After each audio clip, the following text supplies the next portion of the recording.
tes enfants qui vivent dans le mal. Père, nazomona bango, musika na yo, musika ya loboko na yo.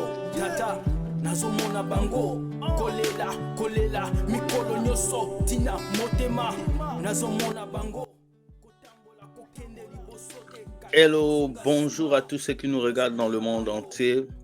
Vous êtes sur Will Gospel Ministry TV. Il fait froid au Canada. Voilà pourquoi je tiens à garder mon écharpe. Comprenez-moi.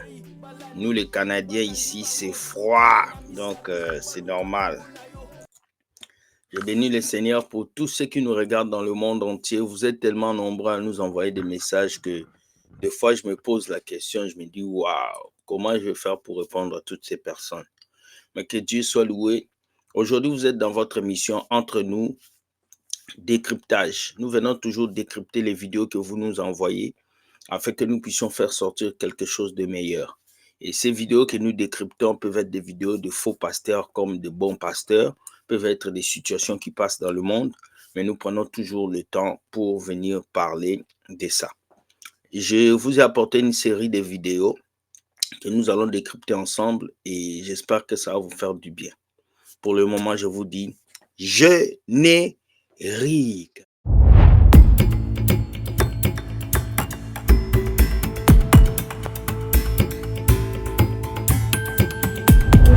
Voilà, on commence avec la vidéo. Merci. Qui a déjà prié ici pour demander l'argent à Dieu? Soyez franc, s'il vous plaît. La dernière fois que tu as demandé l'argent, là, est-ce qu'il t'a donné ça? Voilà le secret que je vous donne. On ne demande pas de l'argent à Dieu et on ne cherche pas l'argent. 1.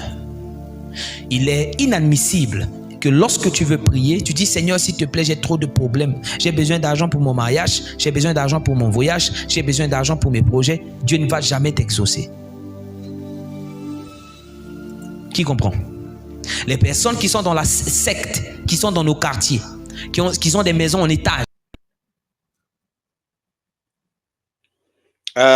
C'est vrai qu'on ne demande pas l'argent à Dieu. C'est vrai. Sur ce point-là, il a raison. Qui a déjà prié ici pour demander l'argent à Dieu? Soyez franc, s'il vous plaît. La dernière fois que tu as demandé l'argent, là, est-ce qu'il t'a donné ça?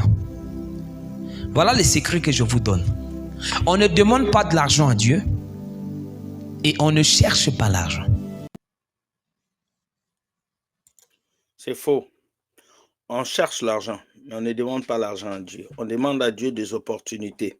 Dieu nous donne des opportunités pour qu'on puisse trouver l'argent. C'est très important de le comprendre.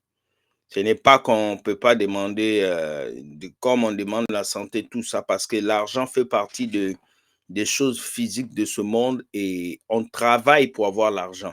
Mais on ne fait pas des jours à l'église pour prier pour que Dieu donne l'argent. Non, Dieu ne donne pas l'argent. Dieu donne des occasions d'avoir l'argent. On avance. 1. Il est inadmissible que lorsque tu veux prier, tu dis Seigneur, s'il te plaît, j'ai trop de problèmes. J'ai besoin d'argent pour mon mariage, j'ai besoin d'argent pour mon voyage, j'ai besoin d'argent pour mes projets. Dieu ne va jamais t'exaucer. Qui comprend? Ben oui, c'est ça. Parce que si tu dis à Dieu, tu as besoin d'argent, tu as besoin de ces trucs, Dieu ne va pas t'exaucer parce que Dieu exauce l'effort de ta vie, l'effort que tu fais. Dieu met sa main dans ton travail, dans tes activités. Dieu, lui, ne descend pas avec des billets d'argent. Non, il n'y a pas de banque au ciel qui fabrique des billets. Il faut qu'on se dise des vérités. Voilà. La Bible même dit, c'est lui qui ne travaille pas. Les personnes qui sont dans la secte, qui sont dans nos quartiers, qui ont des maisons en étage, ils ne prient pas Dieu. Je ne sais pas si vous voyez la même chose que moi, mais ils ont l'argent. L'argent que ces personnes ont dans les sectes n'est pas le même argent que nous, les chrétiens, nous devons avoir. Parce que l'argent que ces personnes ont dans les sectes est un argent corrompu, est un argent qui a été gagné par le liquide rouge. Ils ont fait des sacrifices alors que nous, on est parti travailler. Donc, il faut faire très attention de toujours prendre l'exemple des riches qui sont dehors, alors que nous qui sommes enfants de Dieu, notre source n'est pas la même chose. L'argent, c'est l'argent, mais la source n'est pas la même chose. Là, je pense qu'il y a un problème. On ne peut pas égaler la richesse d'un enfant de Dieu puis la richesse d'un païen, quelqu'un qui a signé des contrats bizarres, quelqu'un qui a vendu peut-être sa famille. Non, moi je pense que c'est pas bon. Le problème est que Dieu a tout créé et il a déposé dans ce monde. Lorsque Jésus mourait, Jésus dit, tout est accompli.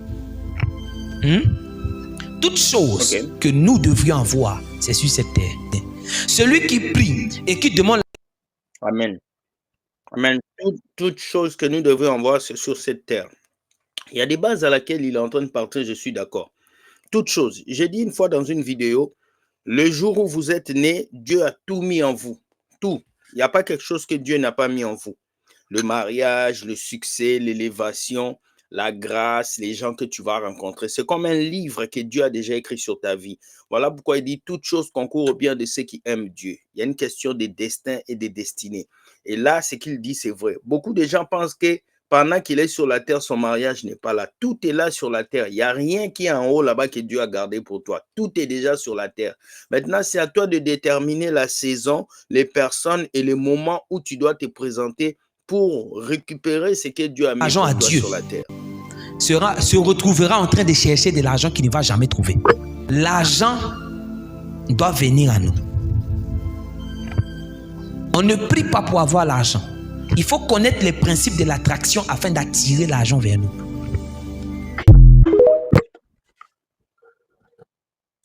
Bon, il faut connaître les principes d'attraction pour attirer l'argent vers nous. L'argent, c'est pas une force. Quand tu t'assois, tu réfléchis, ça vient à toi. Amen, j'ai l'argent. Je pense pas que cette réflexion est bonne. Donc, je pense qu'il a bien expliqué, mais là où il a juste tout bafoué, là où il a juste tout gâté, c'est là il a dit l'argent est une force d'attraction. C'est faux. Si l'argent était une force d'attraction, je ne pense pas que tout le monde allait être pauvre. Si l'argent était une force d'attraction, je pense que tout le monde allait s'enrichir. Hein. Tout le monde allait être milliardaire. Donc, si tout le monde n'est pas milliardaire, c'est parce que Dieu a dit d'aller travailler, d'investir ton argent. Donc, l'argent est là, mais il faut savoir l'investir. Ce n'est pas parce que tu te couches sur ton lit, tu dis l'argent, et puis l'argent sort. C'est une bêtise. Donc, on va continuer. Let's go. Non, j'ai les dons. Frère, il y a des gens, pasteurs, les têtes là, ils remplissent toute la Bible, il connaît. Mais frère, il n'a pas de percée, il ne comprend pas pourquoi les choses ne bougent pas. Tu as besoin d'hommes influents. Regarde, les hommes influents ont ta réponse. Je t'ai dit tout à l'heure qu'il y a déjà Abigail ici. Il a dit quelque chose de bon là, lui. En fait, là, il parle des relations. Il y a des personnes dans cette vie, si vous les rencontrez, Dieu va les utiliser pour vous amener au top. Quand je dis au top, ça veut dire au sommet, à quelque chose d'important. Et il y a des gens aussi, si vous les quittez, vous aurez des sérieux problèmes dans vos vies parce que vous les avez quittés. Donc, c'est très important de le comprendre. C'est très important d'ouvrir vos yeux, de comprendre le message. Non, j'ai les dons. Frère, il y a des gens, pasteurs, les têtes là, ils remplissent toute la Bible, il connaît. Mais frère, il n'a pas de percée, il ne comprend pas pourquoi les choses ne bougent pas. Tu as besoin d'hommes influents. Regarde, les hommes influents ont ta réponse. Je t'ai dit tout à l'heure qu'il y a déjà Abigail. Tu as besoin des hommes influents. Voilà pourquoi moi j'ai cassé cette phrase qui dit je vais réussir tout seul. Tu ne peux jamais réussir seul. Même Jésus qui est arrivé sur la terre, fils de Dieu, rempli du Saint-Esprit, il était obligé de chercher des disciples pour accomplir l'œuvre du Père sur la croix.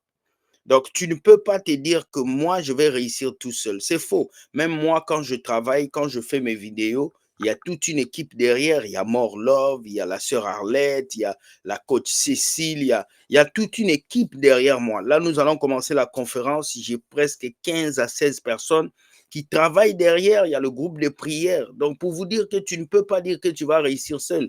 Dieu peut utiliser des personnes tout autres pour t'aider. J'ai vécu en Afrique de l'Ouest et j'ai vécu au moins dans 15 pays. J'ai vécu au Sénégal, un pays à 95% de musulmans. Mais Dieu a utilisé des Sénégalais musulmans pour nous aider, pour nous loger, pour nous nourrir, pour nous ouvrir des portes. Je me rappelle, il y a des moments où ces gens-là venaient, ils nous aidaient, ils faisaient beaucoup de choses. Donc, ce n'est pas parce que tu es chrétien que tu vas commencer à fermer ton cercle par rapport à d'autres personnes. Ici, Voilà là aussi si que tu les rencontres, c'est ta vie, ça dit que c'est Dieu qui t'a exaucé. Ils ne sont pas chrétiens. Tu peux dire ce que tu penses d'eux, parce que les chrétiens ont ce malin plaisir d'insulter tout le monde. Oui, nous, on est les gens de la lumière, nous, on est dans la lumière. Amen. C'est cette manière de se comporter des chrétiens que moi, je n'aime pas du tout, que je continue toujours à dénoncer. Cette manière des chrétiens de dire, nous, on est arrivés, nous, on est grands, nous, on est ça, alors que vous n'avez rien. Tout ce que vous utilisez vient des païens. Facebook, YouTube, TikTok, tout vient des païens. Il n'y a aucun chrétien qui a créé une application qui a changé le monde. Alors, c'est très important que vous puissiez comprendre ce que ce pasteur est en train d'expliquer. Ce qu'il explique, ce n'est pas que vous allez devenir des païens. C'est que Dieu a mis des choses dans les personnes qui sont autour de vous pour que ça puisse vous aider à vous développer physiquement dans ce monde. À part le point spirituel où vous êtes spirituel, vous êtes aussi humain. Et à la base humaine, il y a des gens. Tu ne refuses pas de travailler parce que ton patron est deux fois. Tu ne refuses pas de travailler parce que ton patron est un franc-maçon. Non. Mais tu vas travailler, on te paye ton salaire. Je n'ai jamais vu quelqu'un qui dit « je ne travaille pas dans cette entreprise parce que le patron, il est comme ça, comme ça ». Non. Nous, on est temps. Mais ta lumière là, c'est où? Tu ne connais pas Dieu. Dieu n'est pas raciste. Dieu n'est pas raciste. Voici une autre phrase que j'aime. Beaucoup de personnes dans ce monde, ils qualifient Dieu, tu comprends? Dieu, c'est seulement pour les Africains. Dieu, c'est seulement pour les Blancs. Dieu, c'est seulement pour les Chinois. C'est faux. Dieu est là pour tout le monde. Dieu est là pour toute personne qui a besoin de lui. Que tu sois rouge, beurre, tout. Si tu appelles Dieu, il viendra t'aider. Le problème, c'est que on pense toujours que Dieu a une catégorie de personnes qu'il cherche. Mais c'est faux. C'est lui qui nous a créés. Il a besoin de nous tous. Et il a donné le soleil pour les Chinois, pour les Français, pour les Ivoiriens, pour tout le monde.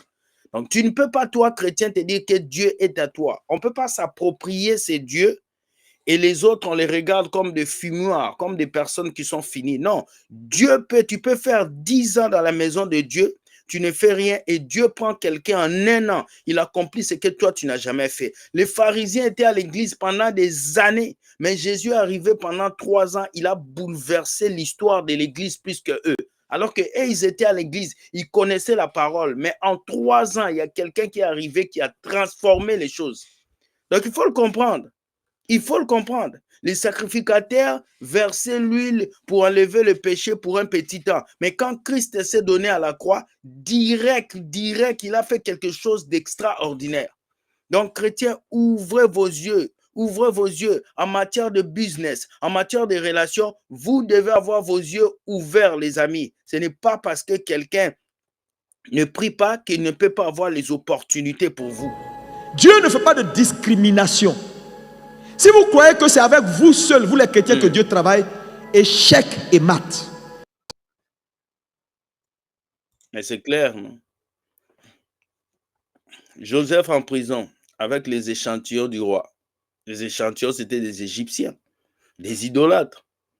Mais Joseph, Dieu est passé par les échantillons, par les travailleurs du roi pour faire sortir Joseph de la prison. Voici un autre cas. Vous voulez quel cas encore? David. Il y a beaucoup de cas qui sont là, où Dieu a utilisé des gens pour faire sortir, pour faire éclater sa gloire. Et ces gens n'étaient pas des chrétiens. Regardez à la croix, un brigand qui n'est jamais allé à l'église. Mais Dieu l'a utilisé pour nous enseigner aujourd'hui. Regardez Jésus avec la femme de perte de sang. Et il y a beaucoup d'histoires que vous allez voir que Dieu a utilisé des personnes spécifiques pour une mission spécifique. Alors arrêtez de limiter Dieu dans vos églises pensant que votre bénédiction ne viendra que du pasteur. Votre bénédiction ne viendra que du prophète. C'est faux. Votre bénédiction peut venir de tout le monde. Dieu peut passer par tout le monde pour vous bénir. Dieu travaille avec les païens. Merci. Je vais te montrer ça. On a appelé Nebuchadnezzar serviteur de l'Éternel. Il y a des choses que les païens font, ils sont en train de servir Dieu. Qui t'a dit c'est avec toi seul que Dieu travaille? Il faut être un peu humble. Ils ne sont pas encore entrés dans la maison, mais ils demeurent des créatures de Dieu que Dieu aime, que Dieu poursuit. Amen. Fantastique. Je conclue cette vidéo en disant, il a expliqué vraiment la base de l'évangile. La base de l'évangile n'est pas de fuir le pécheur, mais de fuir le péché. Aujourd'hui, beaucoup de chrétiens fuient les pécheurs. Non. Vous devez vous approcher des pécheurs pour les prêcher, mais vous devez fuir leurs péchés. Le problème est que vous êtes influencé par le monde et vous n'influencez plus le monde. Et c'est ça qui est le danger aujourd'hui. Donc, on va continuer avec la dernière vidéo. Non, Dieu n'existe pas. Dieu n'existe pas. Dieu n'existe pas. Ça, c'est cette phrase qui donne des mots de tête aux chrétiens. Dieu n'existe pas. Ah, il a blasphémé. Qu'est-ce qu'il a dit? Ce n'est pas normal. Il a dit une bêtise. Dieu existe. Comment il peut dire que Dieu n'existe pas? Oh, Dieu n'existe pas. Non. Oh. Dieu Comment est. ça? Dieu est. Dieu est. L'existence de Dieu est une question pour minimiser Dieu. Mais Dieu est. Pourquoi Dieu est? Ok. Parce que si nous disons exister, il faut définir quand est-ce qu'il a commencé. Voilà. Parce que si nous disons que Dieu existe, nous voulons dire qu'il y a un début. L'existence, c'est un début et une fin. Mais Dieu n'a pas de début, il n'a pas de fin. Donc Dieu n'existe pas. Dieu est. Il est là, il est indomptable, il est infini. Donc quand quelqu'un vient te dire que Dieu n'existe pas, il ne réfléchit pas. Dieu est dans le temps, dans les années. Il est, c'est lui l'indomptable, c'est lui qui nous a créés. Et j'aime bien cette réflexion extraordinaire, ce que ce monsieur est en train de dire. Il a exprimé vraiment tout ce que j'avais à l'intérieur de moi. C'est nous qui existons. Tous les restes des créatures, nous existons par Dieu. Ok. Nous avons un début, nous avons une fin. Nous naissons, nous allons mourir. Ok. Mais Dieu, il n'existe pas. Dieu, il est. Parce que si nous commençons à dire que Dieu existe, il faut définir quand est-ce qu'il a commencé à exister et par qui. Ok. Or, lui, il est. C'est pourquoi nous disons que le terme exister n'est pas approprié à utiliser pour Dieu. Ok. Pour Dieu, on utilise Dieu est. Dieu est. Dieu n'existe pas. Il n'a pas besoin d'exister. Le terme exister est appliqué à nous qui sommes humains, éphémères dans ce monde, en vivant quelques années, en espérant un petit souffle de vie, et le jour où il n'y a plus ce souffle, on est éteint. Mais Dieu ne s'éteint pas, il est éternel. Donc son existence ne peut pas exister. Dieu est. Oh, j'aime beaucoup ça, j'aime beaucoup ça. Ça ferme la bouche de plusieurs philosophes, de plusieurs scientifiques, ça, cette phrase. Dieu est, Dieu n'existe pas. Voilà pourquoi il avait dit à Moïse, je suis. Qui est-il? Je suis. Il est, je suis, il est. Non, non, le boss, Dieu, tu es fort. Dit, Okay. C'est comme ça que la bonne version comme Darby, dans Hébreux chapitre 11, là où tout le monde dit que il faut que ceux qui s'approchent de Dieu croient que Dieu existe et qu'il est le rémunérateur de ceux qui le cherchent.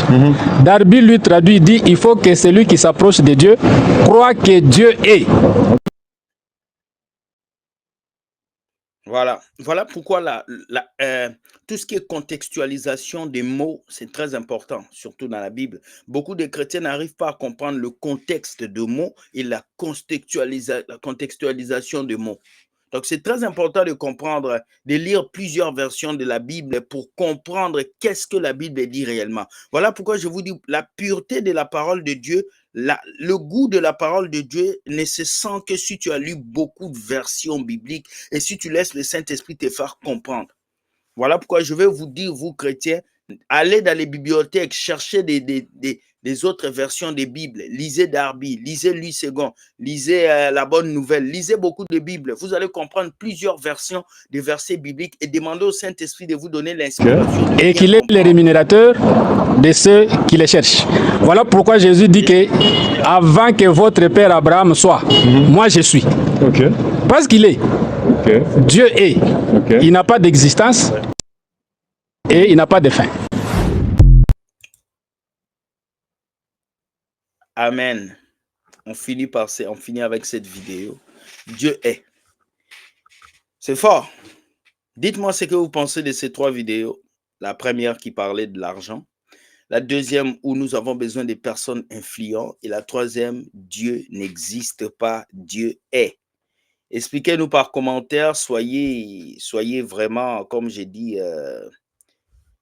soyez véridique et puis soyez vraiment ouvert d'esprit. Et s'il vous plaît, soyez aussi poli afin que je puisse mieux comprendre ce que vous allez dire. Parce qu'on sait que beaucoup d'entre vous, la politesse ayant voyagé, vous êtes en train de faire vos mea culpa. Donc, voilà, on s'est dit bonne journée. Que Dieu vous garde et sachez que Dieu gagne toujours. On se voit ce soir pour notre live qui aura lieu à 15h qui a pour titre « Les versets mal compris par les chrétiens ». Aujourd'hui, on va parler de 2 versets bibliques et je n'avais pas fini cette série de vidéos. Venez, on va parler ensemble et nous allons voir c'est quoi la bénédiction dans le lieu céleste. Bonne journée, soyez bénis et bye bye. Ciao, ciao.